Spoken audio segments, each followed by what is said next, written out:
სოციალურ ქსელებში იყო ერთი ამბავი იმაზე, რომ ის კი არ არის მთავარი, რას სვავთ დანამატებათო ან წამლებათო, ის ზიანი, რომელთანაც იმ ბოთლისგან ან კაფსულისგან იღებთო, ეგ არისო, მაგას უნდა უყუროთო.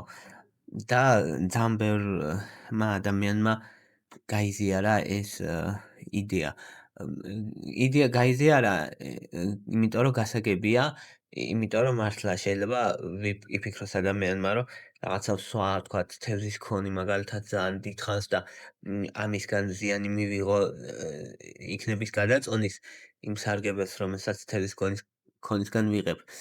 და ეს ფიქრები არის რეალისტური, რა თქმა უნდა. და ეხლა განვიხილოთ, რამდენად სიმართლეა. ანუ ის რომ კითხვას უსვავთ, ეგ სწორია ჩემი აზრით და ეგ არ არის პრობლემა, უბრალოდ ამ კითხვას პასუხი უნდა გაეცეს. და განვიხილოთ, რამდენიმე ყველაზე ხშირად რაც გვხდება, იმებს განვიხილავ და გეტყვით, არის თუ არა რამე რისკები, რომელია უსაფრთხო და რას უნდა მივაქციოთ ყურადღება და როიც უნდა მივაქციოთ ყურადღება. ხო, პირველი მაგალითად, აი ეს თეთრი ბოთლი, ეს არის ფსილიუმი მაგალითად. ფსილიუმიზე მაქვს მე ბევრი ვიდეოები, საწვრთნელებელი სისტემისთვის რამდენად კარგია. და HDPE არის ამ ბოთლის სახეობა რა. ანუ ესეთი თეთრი ბოთლები თუ შეგხვდებათ, მოკლედ უმეტესად არის ეს HDPE და ეს თავსახურს ეძახიან PP თავსახურს, PP-ს. ხირია ძალიან და ესეთია კიდე ხშირი. ანუ ან მწვანე, ან მუქი ფერის არის ხოლმე, ან მუქი ყვითელი ქარვის ფერი ესეთი ბოთლები, რომელსაც ეძახიან ხოლმე PET-ს. PET არის მისი კოდი. ხო, ნუ თვითონ რეზინის კოდი ამისი HDPE 2-ია, ამისი არის ის 1. და PP არის ამის თავსახურიც. ხო, ეხლა ესენი, ესეც და ესეც და ესეთებში რაც იქნება სხვა დანამატებიც, მოკლედ მიიჩნევა უსაფრთხოდ, ანუ არ შეიცავს ფტალეტებს, რაც მთავარი რისკია ხოლმე, არ შეიცავს BPA-ს, რაც ასევე მნიშვნელოვანი რისკია, რომ კარცინოგენული მოქმედება და რაღაცები. ანუ ეს ბოთლები აღიარებულია მოკლედ უსაფრთხოდ და ან GMP სერტიფიკატები, რომელსაც აქვს იმ ქარხნებს, ისინი ამზადებენ და ასე. აქვე მაგიტოა მნიშვნელოვანი სინამდვილეში GMP სერტიფიკატი ქონდეს იმ კომპანიას, რომელსაც დამზადებულია, რომ უბრალოდ დარწმუნებული იყო იმ უსაფრთხოებაში, რომ თქვათ ეს ბოთლი არის უსაფრთხო, ის კაფსულა უსაფრთხო და ასე. ან შემავსებლები, რასაც შეიცავს, ის არის უსაფრთხო. ეგ არის მთელი ამბავი. ხო, ეს ბოთლები მოკლედ აღიარებულია ძალიან დიდხანია გამოიყენება წარმოებაში და ხო, ფიქრი აქვს ხოლმე ადამიანებს, რომ მიგრაციის რისკი, რომ აი იქიდან შეიძლება თქვა პატარა ნაწილაკები, ის მიკროპლასტიკები მოძრეს და ეს მიკროპლასტიკების მიგრაცია მოხდეს მერე იმაში საკვებ დანამატებში ან წამალში, რასაც არის მოკლედ ეს რაში წყრია რა და ან საქმე იმაშია, რომ ეს რისკი არის ნულთან ძალიან ახლოს, ანუ პრაქტიკულად ნულია. ბევრად მეტ რისკს იღებს ადამიანი ნებისმიერი სხვა რამისგან, ქუჩაში რო გადის ყოველ დღე ბევრად მეტ რისკს იღებს, ვიდრე ის შეიძლება რომ თეორიული და ჰიპოთეტური რისკი, რომ მიკრონაწილაკები აქედან მიკროპლასტიკები გადავიდეს და მოხვდეს კაფსულაში, პრაქტიკულად ნულია რა. კვლევები რაცაა ჩატარებული, აჩვენებს ის კვლევები, რომ ეს ბოთლები არის რეალურად სტაბილური იმდენად, რომ პრაქტიკულად არ უშვებს ამ მიკრონაწილაკებს. კვლევებით განსაკუთრებით ჩატარებული არის კაფსულებში ხო არ გადადის ეს მიკრონაწილაკები, მიკროპლასტიკები, ან ხო არ გადადის soft gel-ები რო არის, მაგალითად ესეთ კაფსულები ამ კაფსულაში ხო არ გადადის. და მოკლედ კვლევის შედეგები ესეთია, რომ ჩვეულებრივი კაფსულები რაც არის გადასაყლაპები, ესეთი კი არა, ჩვეულებრივი რაც არის, პრაქტიკულად ნულია, არაფერი არ გადადის და არადეტექტირებადია, მოკლედ კვლევების თანახმად, ჩვეულებრივ ოთახის ტემპერატურაზე ესენი იმდენ სტაბილურია და უფრო მაღალ ტემპერატურაზეც რომ არაფერი არ გადადის მოკლედ ეგ რისკი არ არის მოკლედ რა ანუ კვლევით დასტურებულია რომ აი PET ბოთლებს და HDPE ბოთლებს არ აქვს ეგეთი რისკი შესაბამისად ეგ არ არის საშიში აი soft-gel-ების შემთხვევაში როცა soft-gel-ია ეს რბილი ის რო არის რა კაფსულები აქ ცოტა ფიქსირდება ეს აქედან მიკროპლასტიკების გასვლის ალბათობა ძალიან მცირე იმდენად მცირე რომ აი რო შევადაროთ ხო რო შევადაროთ ყოველდღიურად უბრალოდ რომ ცხოვრობ ჩავთვალოთ რომ დღიურად რაღაც რაოდენობა მიკროპლასტიკებს კლაპავს ჩავთვალოთ კი არა ისე კლაპავს ადამიანი სუნთქავს ამ მიკრო ნაწილაკებს და რო ვთქვათ რომ დღიურად ვთქვათ 100%-ია უბრალოდ რო დადიხარ და სუნთქავ დღის განმავლობაში იღებ 40-50%-ს და მეორე 50-ს თითქმის იღებ ადამიანები წყლის ბოთლებს რომ ყიდულობენ და დანარჩენი ხო ეს ამისგან არის 1%-ზე ნაკლები ანუ პრაქტიკულად ნულია მოკლედ რა ანუ ის და ჰიპოთეტური ალბათობა არის მაგრამ ეგ ალბათობა არის ნულთან ახლოს ისიც აი soft-gel-ების შემთხვევაში და ჩვეულებრივ კაფსულები და ისინი როა მყარი კაფსულები ან მყარი აბები რაც არის იქ ნულია პრაქტიკულად ალბათობა რომ ეს მიკრო ნაწილაკები დაფიქსირდეს ვერ ფიქსირდება იმიტომ რომ მიიჩნევა მოკლედ უსაფრთხო შესაბამისად ანუ GMP ეს შეიძლება მოძებნოთ ხოლმე რომ GMP ეწეროს დანამატებს აწერია ხოლმე Z ისა GMP სერტიფიკატი რომელსაც აქვს და მაგის მიხედვით შეგიძლიათ მოძებნოთ ხოლმე ხო ან ასევე მნიშვნელოვანია რომ რეპუტაციული ფირმა აირჩიოთ რომელსაც ისა კარგი რეპუტაცია აქვს მაგალითად Bayer-ი მაგალითად ცნობილი ბრენდები რაცაა მოკლედ ხო შესაბამისად ეს ბოთლების ამბავი მოკლედ ძირითადად როგორც წესი დიდი პრობლემა არ არის ხო ეხლა რაც შეეხება კაფსულებს ხო ამას ეძახიან soft-gel-ებს ასეთ კაფსულას ამ კაფსულაში არაფერი ისეთი არ შედის ეს პტალეტები არ შედის რამე ისეთი არაფერი არ შედის FDA-ის მიერ არის ცნობილი როგორც GRAS ანუ generally recognized as safe ანუ უსაფრთხო შესაბამისად ამ გაიდლაინებითაც და ყველაფრით soft-gel-ები მიიჩნევა უსაფრთხოდ და ესეც ძალიან უსაფრთხოდ მიიჩნევა ამას ეძახიან ვეგეტარიანულ კაფსულას როგორც წესი ხო ანუ რა ის არის რა განსხვავება ხოლმე ამასა და ამას შორის ეს ძირითადად არის ჟელატინი ესა ეს გარდან არის ჟელატინი შეიძლება ხარის შეიძლება თევზის ჟელატინი გლიცერინი სორბიტოლი მის შემადგენლობაში საში არაფერი არაა მოკლედ ამაში ის არის უსაფრთხოა ჯამში ესეც ასეთებში არის ხოლმე ისა D ვიტამინი ეს თევზის ქონი და ეგეთი რაღაცეები დანარჩენი ყველა პრაქტიკულად არის ამაში ან მყარი აბი ან მყარი კაფსულა თუ ამას ეძახიან ვეგეტარიანულ კაფსულას ვეგეტარიანულ კაფსულაში მეთილცელულოზა არის ამის შემადგენელი HPMC ესე ქვია და ეს არ შეიცავს პტალეტებს და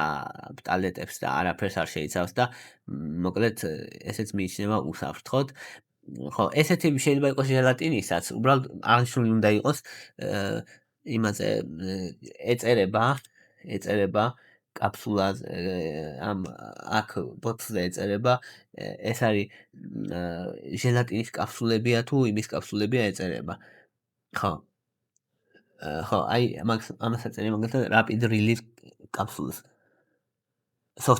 soft-gel-ია აი აქ აწერია რომ soft-gel-ებია და ეს soft-gel-ი მაგალითად აი ეს არის ეს ყრია ამაში ხო შესაბამისად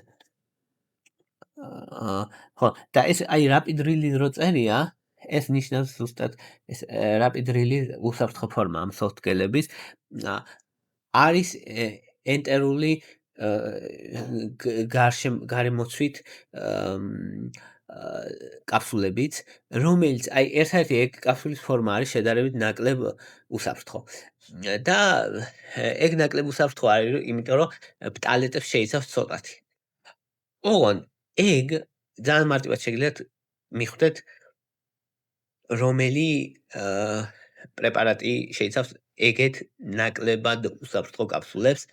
თუმცა კიდევ ერთხელ რომ პრეპარატებით მიღებული ზიანი, ის ბრჭყალებში ზიანი, რომელიც თუნდაც ის არაუსაფრთხო კაფსულას, რომელიც ბტალეტებს, რომელიც შეიცავს, არის ძალიან მინიმალური, იმდან მინიმალურია, რომ ვერ იზომება ადამიანებში, ანუ ადამიანების დიდ კვლევებში ვერ იზომება, ვერ იტყვი, არ ამტკიცებს არც ერთი კვლევა, რომ ეს ადამიანი სვავდა იმებს, მაგალითად ენტერულად დაცულ წამლებს სვავდა და ამის გამო რაღაც დაემართა, არა, ლაბორატორიულ დონეზეა მარტო ეგ საფრთხეები ჰიპოთეტური და ეგ ფორმები, რომელიც ოდნავ უფრო საფრთხიანია, დაცული, ანუ ენტერული ფორმა ის აბები რომელიც არის, ან კაფსულები რომელიც არის და რომელიც ბტალეტებს შეიცავს, ეგენი გამოიყენება გახანგრძლივებულ წამლებში, გახანგრძლივებული მოქმედების წამლებში. ამიტომ ერთ-ერთი მარტივი რითი შეგიძლიათ დაიცვათ თავი, არის რომ გახანგრძლივებული მოქმედების წამალს ნუ იყიდით. ანუ XR ვერსიები არსებობს, მაგალითად, არსებობს ჩვეულებრივი წამალი რაღაცა და ჩვეულებრივი წამალი XR, გახანგრძლივებული ფორმა. თუ ჩვეულებრივი წამალი მაგალითად მოქმედებს 6 საათი, გახანგრძლივებული ფორმა მოქმედებს 24 საათი. აი განსხვავება. და თუ თქვენს თავში ან გულში ან ფიქრში გაქვთ, რომ მე არ მინდა ეს გახანგრძლივებული წამლის მიღება, კლასიკური მაგალითი არის მეტფორმინი, მაგალითად. მეტფორმინის გახანგრძლივებული ფორმები, XR ფორმები და ჩვეულებრივი ფორმები. და თუ საჭირო არ არის გახანგრძლივებული ფორმას, ნუ მიიღებთ всё, ამით მოიხსნება პრობლემა. ეს არის ერთადერთი რამე ისეთი, რაც რეალურად დღევანდელ ფარმაკოლოგიაში რაღაც მნიშვნელოვან იმას ქმნის, რა ქვია, რაზე შეგვიძლია ვთქვათ, რომ რაღაცა ანუ ეს გახანგრძლივებული ფორმის კაფსულები ან პრეპარატები ენტერულად დაცულები, რომელიც ცოტა ბტალეტებს შეიცავს. ისიც შეიცავს ძალიან ცოტას. იმდენად ცოტას, რომ ადამიანში რამე ისეთი გაზომვადი მნიშვნელოვანი ზიანი არ მოაქვს. შესაბამისად, ხო, ამიტომ ესეთები და რაღაც ერთი უმეტესად არის უსაფრთხო, გახანგრძლივებულ ფორმებს თუ საჭირო არ არის, უბრალოდ მოერიდეთ და ეგ არის, ანუ სხვა ისეთი არაფერი არ არის.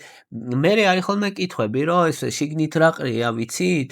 ან მერე ბალკი რა არის, ბაინდერები რა არის და მანდ არის ხოლმე კიდე კითხვები, ხო? ბაინდერები და ფილერები. ბაინდერები და ფილერები რა არის? ბაინდერები და ფილერებს ეძახიან იმას, რაც ტაბლეტს ან კაფსულას ან რაც არის, მოკლედ არ აქვს მნიშვნელობა, რაც არის, ძირითადად ტაბლეტებს სჭირდებათ ეგ, რაც კრავს ერთად, რომ კონდეს ფორმა. ხო? ეგ არის ძირითადად ცელულოზა, ლაქტოზა, სახამებელი, ესენია. ნუ მაქსიმუმ კუჭი აუშალოს რა, ან სხვას არაფერს არ იმაშურება, ეგ არ აკეთებს. ორგანიზმს არაფერს არ უშავს. ეგეც მაქსიმუმი. თან ახლა რა რაოდენობის უნდა მიიღო ისეთი ისა ცელულოზა ან ლაქტოზა, რომ რაღაც ზიანი გამოიწვიოს. ძალიან მინიმალ ცოტა შედის. შესაბამისად, ანუ ბაინდერები და ფილერებისგანაც დიდი არაფერი პრობლემა არ არის. შემდეგია დისინტეგრანტები. ან დისინტეგრანტები არის კაფსულის აბის გაყოფა რო შეიძლება, აი მან რასაც იყენებენ ხოლმე. ეგენიც არაფერი არ არის საშიში მოკლედ და მაქსიმუმ საჭესმონებელი სისტემაში დისკომფორტი გამოიწვევს. ანუ ის რომ ორგანიზმში შედის და რამეს აშავებს, ეგეთი არა, დისინტეგრანტების მიიჩნევა უსაფრთხოდ მოკლედ. ხო, ლუბრიკანტები გამოიყენება კიდე მაგნიუმის სტეარატი, ძალიან ბევრს აწერია მაგნიუმის სტეარატი წამლებს და მე ვფიქრობ ადამიანთა რა არის ლუბრიკანტი არაფერი არ არის იმისთვის რომ არ მიეკროს ან ერთმანეთს ან მანქანას როცა მზადდება წამლები ურევენ ლუბრიკანტებს პრეპარატებს მაშინ და არაფერს არ გამოიწვევს მაქსიმუმი ძალიან მაღალი დოზით თუ იქნება ლუბრიკანტები შეიძლება დაიშალოს უბრალოდ წამალი. სხვა არაფერი, ანუ ადამიანში არაფერს არ იწვევს, მოკლედ არ მოქმედებს ადამიანზე ისა ეგ. ხო.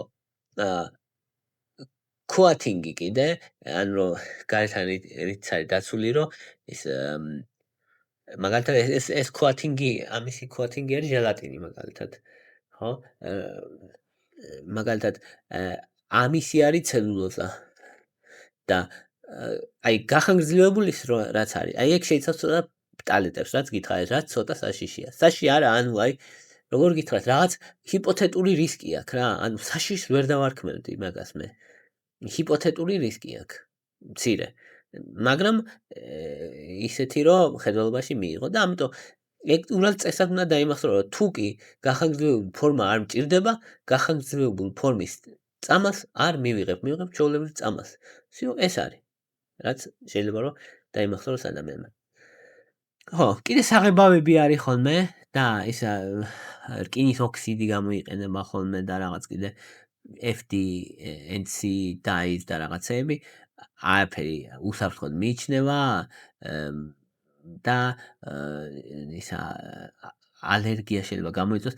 ხო, არის ახლა ეს ბოლო კვლევები და რაღაცები რო არის ზოგიერთი საღებავი და რაღაცა ასოცირებული იყო ეს ფერადი საღებავები წითელი და ეგეთები იმასთან ჰიპერაქტიულობასა ბავშვებში ან იმიტომ რომ თქვათ აი M&M-ი და შოკოლადები კანფეტები და რაღაცები როა რომ შეღებილები როა რა ეგენი ჰიპერაქტიულობას იწვევსო და რაღაც კვლევები დევს მაგაზე ოღონდ ერთი არის რომ ძალიან იშვიათად რომ ეგეთი საღებავები გამოიყენონ იმაში რა ქვია მედიცინაში ძალიან იშვიათად ძირითადად არ იყენებენ ეგეთ საღებავებს და ეხლა მაინც და მაინც საღებავიანი წამალი ძალიან იშვიათად რო ადამიანმა მიიღოს და ის დოზა კიდე რასაც იღებს და ის რაოდენობა რასაც იღებს კიდე მით უმეტეს საღებავიან წამალს და ეგეც ძალიან ჰიპოთეტურია ისიც ბავშვებში დიდებში არაფერს არ შვება არაფერი ის არ აქვს რა ქვია პრობლემა არ აქვს ხო შემნახველები კიდე შემნახველები ძირითადად ისა პარაბინი და ნატრიუმის ბენზოატი გამოიყენება და აი ამ პარაბინს აქვს მცირედ გამოხატული ესტროგენული აქტივობა, მაგრამ იმ დონეზე რა დონეზეც წამლებში შეიცავს არის უსაფრთხო. არაფერს არ აშავებს, არის უსაფრთხო და არის თავისთვის არაფერს არ აკეთებს მოკლედ უბრალოდ რაღაც ესტროგენებს გავს და მაგრამ ანუ ეს იმდენად მცირე დოზაა რომ ანუ ადამიანზე გავლენა არ აქვს მოკლედ. ხო, კიდე რა. ძირითადად პრინციპში ეს იყო რის თქმაც მინდოდა. ხო, ნუ აი ამ საღებავის ექცევა ყურადღება, ტალეტებს ექცევა ყურადღება, რადგან ეს და რეკომენდაცია ეგეთი, რომ არ თუ კი არ გჭირდება გახანგრძლივებული მოქმედების კაფსულა, ან გახანგრძლივებული მოქმედების წამალი გახანგრძლივებულს ნუ გამოიყენებ. ესეთი ის არსებობს რეკომენდაცია, ან ზოგადი რეკომენდაცია. ხო, შესაბამისად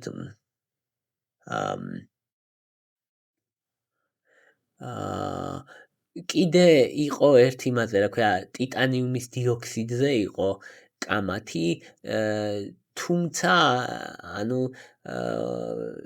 საკამათოა ეგეც, თუმცა არის რომ აი ეს ტიტანიუმის დიოქსიდი ამოიღეს იმიდან, რა ქვია,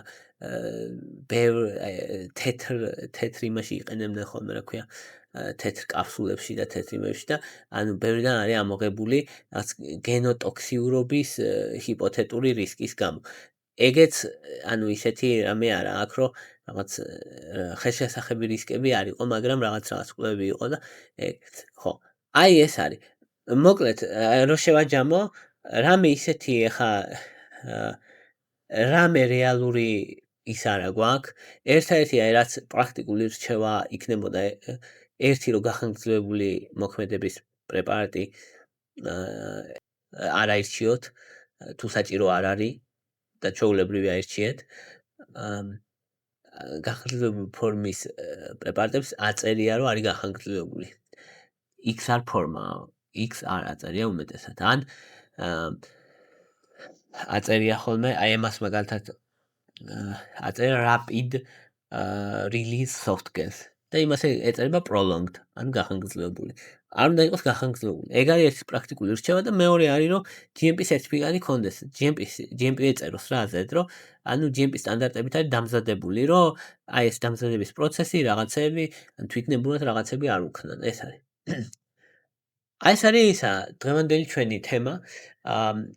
თუ მოგწონთ ჩემი ვიდეოები და გინდათ არხის მხარდაჭერა, შეგიძლიათ დონაციები გააკეთოთ. აღწერაში მიდევს ანგარიშის ნომრები ვიდეოს აღწერაში. ვისაც უნდა დონაცია პლუს ჩემთან ინდივიდუალური კონტაქტი, კითხვები და ესე, მაგისთვის პატრეონი მაქვს, პატრეონის ლინკიც მიდევს აღწერაში. და ვისაც უბრალოდ ხარდაჭერის გამოხატვა უნდა, დაალაიქეთ, დააკომენტარეთ, გამოწერეთ არხი, გააშიარეთ, ნებისმიერი აქტივობა YouTube-ს დაეხმარება, YouTube-ის არხის განვითარებას დაეხმარება. მადლობა რომ მისმენთ და მადლობა რომ გაინტერესებთ.